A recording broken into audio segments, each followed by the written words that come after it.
So let's say you're on AT&T and you got $200 to spend and you walk in and you're trying to figure out which smartphone to buy. How's it going, guys? I'm Aaron from PhoneDog.com, and AT&T's got a lot of smartphones, but two of those $200 smartphones are in my hands right now. The HTC One X and the HTC Titan II. They may be brothers, but they've got some different specs and some different features that are going to be right for certain people. The One X is here, the Titan II and its 16 megapixel camera is here. Which one's the best? Is it the Android flagship or the Windows Phone flagship? We'll find out in the dogfight, but first, thanks to our boys at Best Buy Mobile for hooking us up with phones like this and like this for use in our One Paw Bandit game. When you go into Best Buy Mobile, you'll walk out working. They'll help you set up your email, your camera settings, get that image sent stuff ready to go for you, get the 16 megapixel shooter over here, good to go out the door. They'll help you get everything up and running at Best Buy Mobile. Let's take a look at these One X, Titan II. Which one's the Mac Daddy of phones? We're going to find out in the dogfight, which starts right now. So let's say you're walking into the AT&T store and you've got $200 to spend and you're like, I want a high-end smartphone. You walk in, you've got a couple of different options. Two of those are right here in front of the camera. One is the HTC One X. It's available right now at AT&T,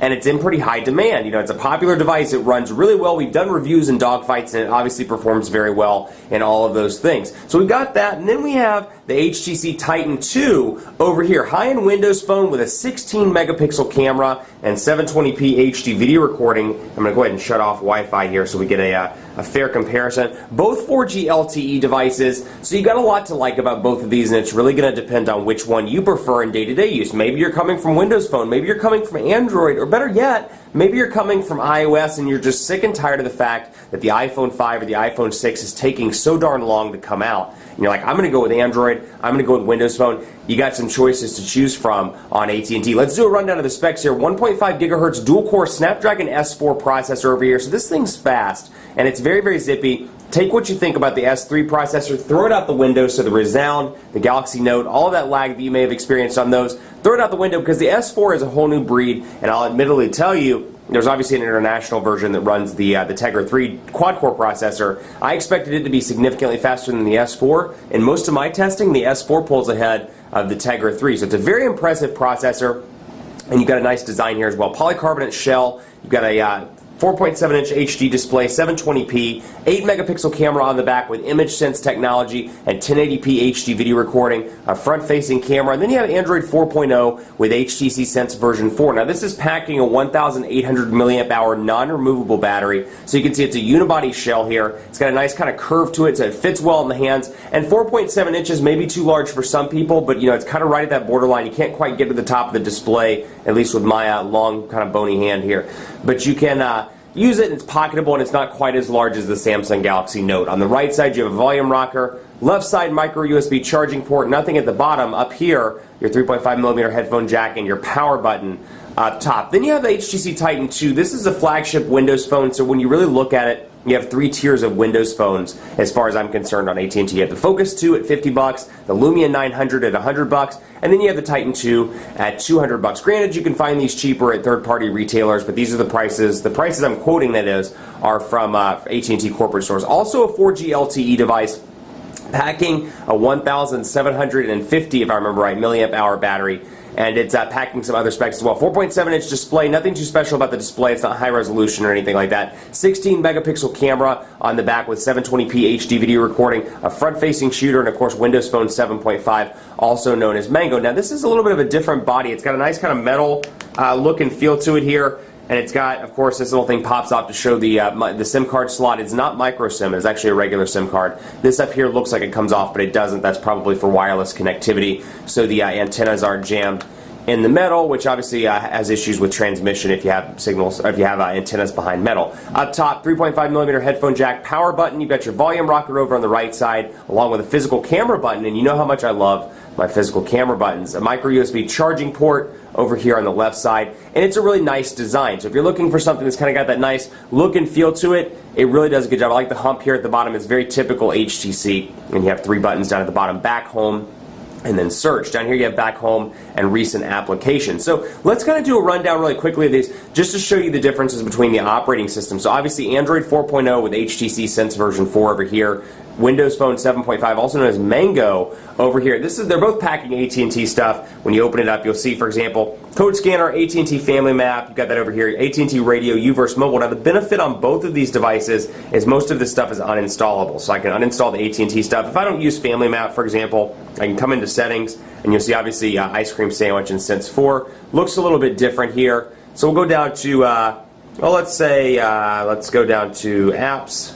We're going to open up Family Map, for example, and I can uninstall the updates. Let me make sure it allows me to uninstall the full thing. We're going to go down and do that. We're going to uninstall, because actually there were a couple of applications, if I recall, that were not able to be uninstalled. A couple of devices that for whatever reason you couldn't uninstall the AT&T stuff. This may be one of those now that I think about it. Let's see.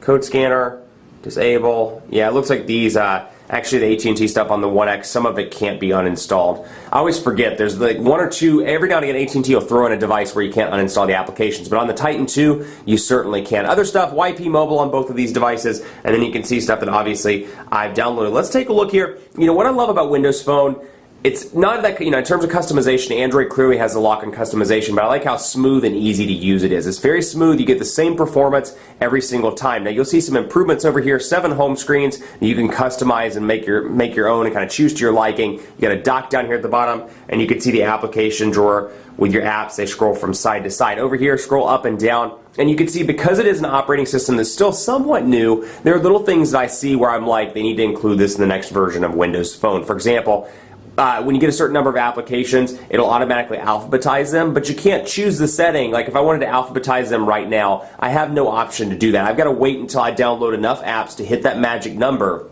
where all of a sudden Windows Phone is like, oh, he needs to alphabetize his apps. It's little things like that. I'd love to see a setting to do that. Another setting, which I talk about in every Windows Phone review, I love the ability to keep this bar at the top where I can always see my LTE connectivity, or whether I'm on HSPA Plus or LTE, or my signal strength, my battery life, things like that. I love to be able to keep that up at the top of the display. There's no setting, unfortunately, to keep that up there either. Now, settings-wise, you get some personalization out of the box here. We'll show you theme, for example. You can change the theme from light to dark, and then I can change the color as well if I want to make it teal. For example, I can do some minor changes like that, and I can obviously change the wallpaper on the lock screen. This background here I can change and make it my own. That's peanuts, though, in comparison to what you can do over on Android. 7 home screens, you have a bunch of different widget options. You can see Sense 4 brings in kind of a new option here when it comes to adding widgets to the home screen. So I want to do, AT&T search, for example. I can press and hold it and throw it on that home screen. I can go through all my widgets, or I can select calendar, calculator, clock, for example.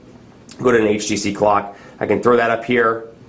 On this home screen, you'll see they automatically turn red if there's not enough space on those respective home screens. So there's a lot of customization choices here, and not just that, but HTC's offered some nice improvements as well with some of their widgets. So we'll go in and we'll do one, for example. We'll do an HTC. Let's pick like calendar, and let's go to the agenda one. We're just going to throw it over here for sake of example, and we'll keep here on Baker.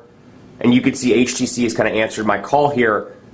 Their widgets are resizable, which is really, really nice. So that's a nice touch. You can resize the HTC widgets along with the ice cream sandwich widgets on Android 4.0, which is really a nice benefit. So over here, you don't get that feature, you don't get that functionality, and you can, of course, do a lot of other things, which we've talked about in previous HTC videos. You can change the theme, you can change the skin, the wallpaper, the lock screen style, so when you unlock it and open it back up, I could have the weather display here if I wanted to. I can change it. So, if customization's your thing and you get $200 to spend, this is going to be the obvious choice for you because there's a lot more customization. You may have somebody coming from the iPhone or coming from a basic phone or a messaging phone. They're like, hey, you know what? I want a smartphone. I want it to do those things, but I don't really need all that customization. You can you go over here to Windows Phone, and not to say that there isn't customization. I can move tiles around on the home screen. You're going to see a lot of these tiles are dynamic, meaning that you see the pictures move. If I have the Weather Channel one downloaded, my Me tile, for example, they're dynamic, so they'll rotate out with new information as it comes in. But unfortunately, the customization, it just isn't quite there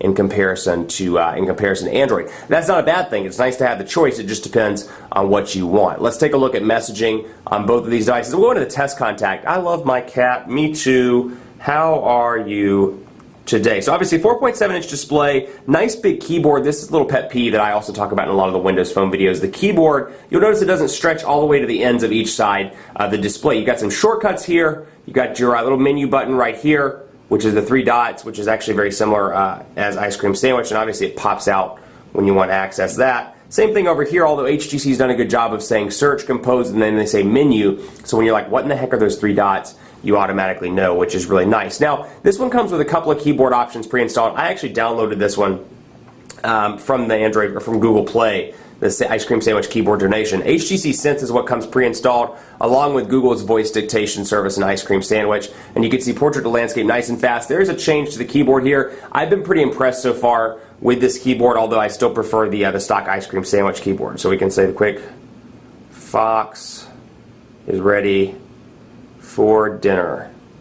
And so obviously portrait to landscape transitions nice and fast. Also a 4.7-inch display over here, but you really see the HD quality when you're typing, when you're looking at a picture, when you're on the web. You can really tell the difference between the HD display and the non-HD display over here. That said, this is a great keyboard, and I love the ability to come in here and automatically change the words just by clicking on the words themselves. That's a really nice touch. Last but not least, in part one, let's take a look at the browser on both of these devices and see kind of the comparison. So PhoneDog's loading up ironically on both of these, and you can see some minor differences to the look and feel of the UI here. Back button, stop button. The back button down here acts as the back button on Windows Phone. You got a menu button where I can enable flash, I can view the desktop site, and then over here, no flash capabilities, but on the flip side, if you're a web browser and you don't really need flash, but you really want to browse the web and browse it fast, the transition effects are nice and fast. And take a look at the pinch to zoom capabilities over here. Huge improvements to pinch to zoom on Windows Phone. That said, S4 processor equals pretty fast internet connect or pretty fast browser support over here, and you can see a little bit of checkerboarding, a little bit of white background there in place of text, but you can see overall pinch to zoom very responsive over here. And on both of these, you can easily go into tabs. You can add new tabs if you want to. Same thing over here. Get to the top. I can go to tabs, and I can pick up right where I left off when I'm ready to go back to PhoneDog. Quick and easy on both devices, although I would give the slight edge in browsing and browsing alone to the Titan II.